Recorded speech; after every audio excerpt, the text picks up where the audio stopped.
You are 8 years old. Summer stretches out forever. 3 whole months that feel longer than an entire year does now. At some point that changed, and nobody warned you it would. Most people notice it somewhere in their 30s. A year ends, and they genuinely cannot account for where it went. Not grief, just a quiet bewilderment. This is not imagination, and it is not memory failing. There is a neurological reason time compresses as you age. And the explanation points to something you can actually do about it. To understand it, you need to understand what your brain is actually doing when it measures time. It has no dedicated clock. No single region counts the seconds the way a metronome does. Instead, researchers believe the brain reconstructs time retrospectively. It looks back at how many distinct, novel events it can find in a stretch of memory, and uses that count as a rough ruler. Neuroscientist David Eagleman at Stanford has studied this extensively. His work suggests that the richer and more novel a period of experience, the longer it feels in retrospect, even if the clock time was identical. He demonstrated this in part through people recalling accidents and near-miss events. They consistently reported that time seemed to slow to a crawl, not because their processing sped up, but because the moment was so densely encoded. More novel input means more memory tags, and more memory tags means that stretch of time feels long when you look back.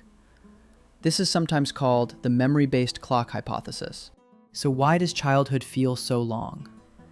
Because almost everything is new.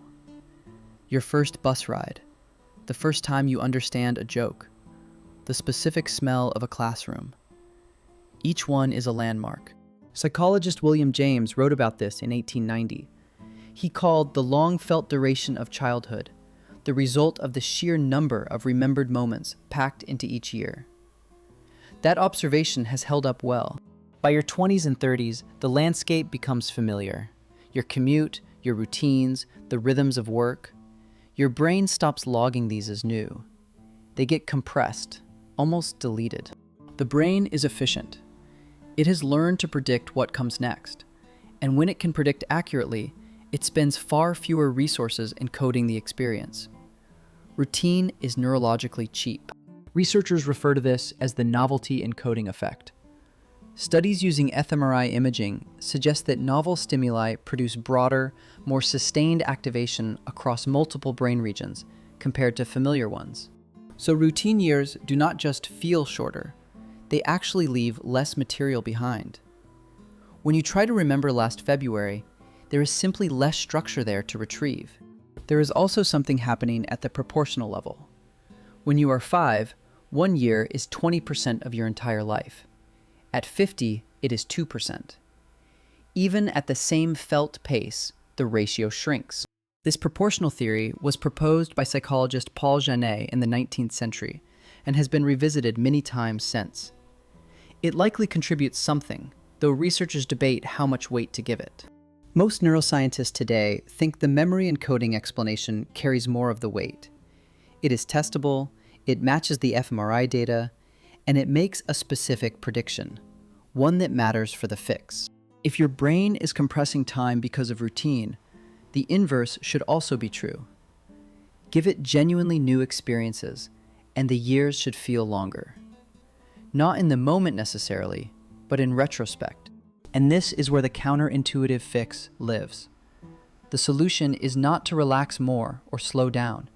It is the opposite, to deliberately seek novelty. Not necessarily dramatic novelty. Specificity matters more than scale. Taking a different route to work. Cooking an unfamiliar dish.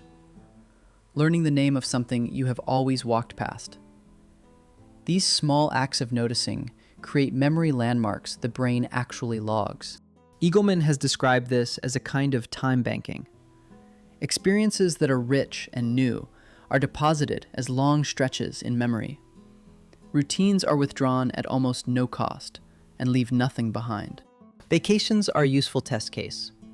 A 2-week trip to somewhere genuinely unfamiliar tends to feel, in memory, like it lasted longer than a month at home.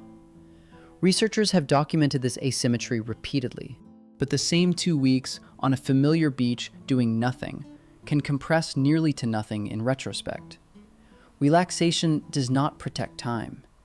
Novel engagement does. There is a related finding about attention.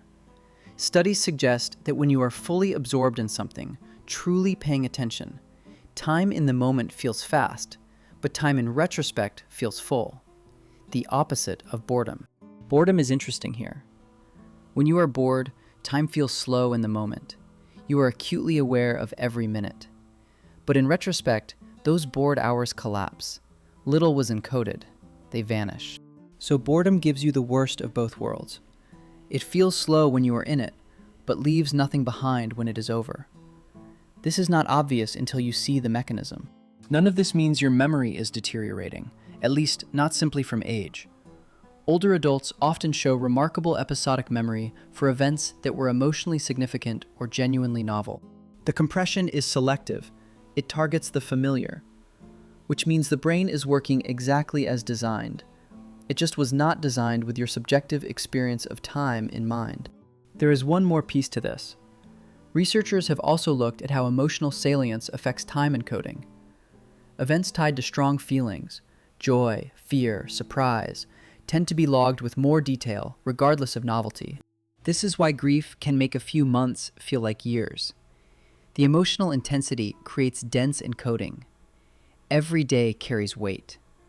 That is painful, but it is the same mechanism working in the other direction. And it is why falling in love famously stretches time. That first year with someone new is typically crammed with firsts.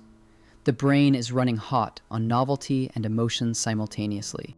So the brain has essentially three currencies for buying time: novelty, emotional salience, and attention.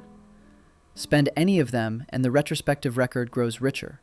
Spend none and the year compresses. What this does not mean that you should pack every moment with stimulation.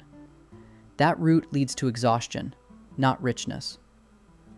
The research does not suggest quantity of experiences. It suggests quality of attention to them. The practical implication is small and accessible. You do not need to quit your job or travel constantly. You need to do something, anything, that your brain cannot predict from context alone, regularly. Researchers studying older adults who consistently reported a sense of time feeling full, not fast, found they shared one trait more than any other: ongoing learning. Not passive consumption, active learning of something genuinely hard. A language, an instrument, a craft. Something that keeps generating new problems for the brain to solve. The novelty is renewable as long as the skill keeps exceeding where you currently are. Here is where you land.